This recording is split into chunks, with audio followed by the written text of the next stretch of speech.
Hello everyone, welcome to back my channel. I hope everyone is having a wonderful day. Before starting the video, please go ahead and hit the subscribe button and give this video a thumbs up.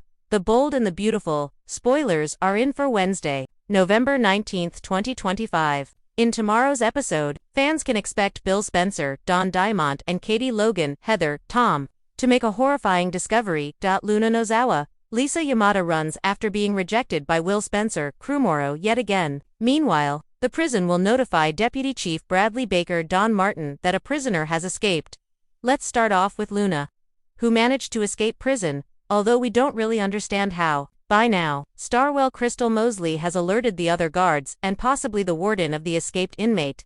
The prison has been put on lockdown, but Luna is already at the beach house. Once the prison confirms that Luna is not on the grounds, then an alert will need to go out. On Wednesday, November 19th, expect the prison to notify Bill that Luna has escaped. Bill will be furious and panicked. The man will have no choice but to tell Katie about Luna's escape. That could push Beatty to connect with Will and Electra Forrester Lania Grace. Of course, fans know that Luna has already ambushed Will at the beach house. The Bold and the Beautiful spoilers for tomorrow's episode reveal that Will is determined to get Luna hauled back to prison. However, when her fantasy blows up in her face, Luna will run. A weekly preview clip shows Deputy Chief Bradley Baker Dan Martin appearing at the beach house. Baker has a female officer with him and Will points the direction that Luna ran off in. However, Will wants to join the search, but Baker tells him no. As for Electra, she is still at Forrester Creations. After the police arrive, Ivy and Electra will be notified about Luna's actions. Of course, Electra will want to run to the beach house. Ivy might try to convince her niece to stay put for her own safety. However, I could see Electra wanting to run to the beach house to check on Will. At some point, Ivy and Electra end up back at the beach house as the police search for Luna.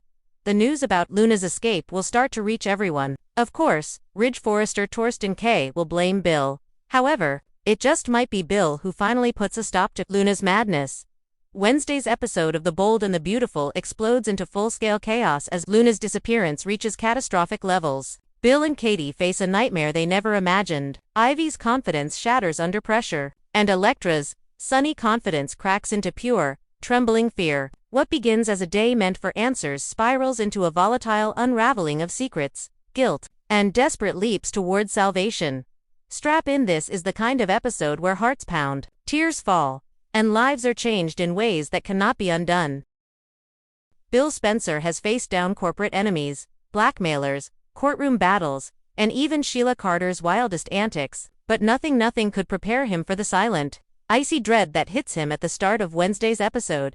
The scene opens at Spencer Publications. Bill is staring at his phone, jaw clenched, pacing like a caged animal while Justin and Wyatt trade worried glances. Katie walks in, expecting routine business, but the look on Bill's face says everything. His world has tilted off its axis. The authorities have just delivered devastating news. Luna Nozawa may not have survived her plunge into the ocean. The statement is clinical, cold, and devastating. The Coast Guard found debris near the rocky cliffs. A shoe, torn fabric, scratches across jagged stone that match the trajectory of someone struggling. Katie feels the oxygen leave her lungs. She hadn't wished Luna harm, only distance, clarity, space for Will, for Bill, for all the chaos surrounding them, but death. Never. Bill collapses into his chair, burying his face in his hands. It is one of the rare moments when the unshakable dollar Bill Spencer looks like a man fully broken. He whispers, "I should have protected her. I should have been there." Katie kneels next to him, stunned by her own guilt. Her hands shake. She feels responsible not for Luna's fate, but for her influence, her warnings, her insistence that Luna's presence was dangerous. The guilt wraps around her throat like a fist. Bill looks up at her, eyes shining with raw anguish, and Katie's heart cracks wide open. Their shared past, their shared child, their shared moral compass, utterly, it's all pulled into question. And then comes the second blow. A witness claims to have seen Luna running along the beach moments before she vanished. The implication is chilling. Luna wasn't pushed. She was running, terrified. Bill and Katie share a look of horror. What was Luna running from? The episode pivots with cinematic tension to Luna herself alive, but far from safe. She is darting barefoot through a shadowy side street near the marina, breath ragged, hair soaked with salt water, her clothes torn from her earlier near drowning. Every step hurts, every sound sends her flinching. She keeps glancing behind her as if someone or something is pursuing her. Flashbacks strike like lightning, waves crashing over her head, a hand reaching, a scream swallowed by ocean spray. Who was on the cliffs with her? Who chased her? Why can't she remember the final seconds clearly? Luna doesn't know where she is running, only that she has to keep moving. She stumbles behind a storage building, clutching her stomach, whispering, "I can't lose my baby. I can't." This is the first clue that Luna's pregnancy, still secret, still unresolved, is what drives her terrifying escape. She's not just running for her life. She's running for two. But someone else enters the frame. A pair of boots, a shadow, a figure too blurry to identify. Luna gasps, presses herself behind a crate, trembling so hard she can barely stay quiet. The suspense peaks when the shadow passes. Slowly like a predator, savoring the hunt. Luna covers her mouth to silence her breathing. Then the figure disappears. She hesitates just long enough to decide that she can't risk staying in one place. She needs to find someone she can trust. Someone who won't immediately hand her over. Someone with knowledge of escape routes, logistics. A name flashes in her mind. Sheila. It's insane, but it might be her only chance. So Luna runs again, this time in a direction that promises equal parts salvation and destruction. Back at Forrester Creations, Ivy is trying badly to focus on work. The press wants statements. The staff is whispering about Luna's disappearance. RJ keeps calling Ivy for answers she doesn't have. Ridge and Steffi are demanding updates from Baker, who remains vague and increasingly concerned. Everywhere Ivy turns, she's met with questions, suspicion, and her own spiraling guilt. After all, she was one of the last people Luna interacted with, and Ivy knows she pushed Luna emotionally, not physically but enough to send her into a meltdown at the office mere hours before the beach incident. Steffi corners her with a concerned but piercing look. "Ivy, is there anything you're not telling me?" Ivy's hands tremble so visibly she can't hide it. She stammers, "I told her the truth. I told her RJ was I thought she deserved honesty. That's all." But Steffi senses cracks in her cousin's story. The tension heightens when RJ bursts into the design room. Frantic, he's convinced Luna didn't just run off. Something happened. Something sinister. When he grills Ivy, voice shaking, eyes blazing, her guilt nearly spills over. The walls close in around her. Her heart pounds, her involvement, her jealousy, her resentment, they all threaten to explode. This is Ivy's breaking point, and she knows, once the truth comes out, she could be blamed for triggering the chain of events that led Luna to the cliffs. Across the hall, Electra's life is collapsing in real time. She, too, knows more than she's admitted. She saw Luna earlier that day. Luna was panicked, distraught. She whispered something to Electra that Electra dismissed as stress. "Someone's watching me." Now, with Luna missing, Electra replays those words on a loop.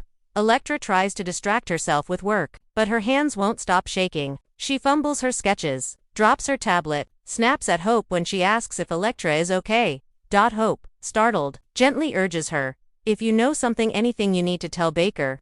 Electra freezes, because, yes, she did see something else that afternoon. Something, she told herself, didn't matter. A black SUV near the cliffs. Engine running. Tinted windows. A silhouette leaning forward, as if watching Luna.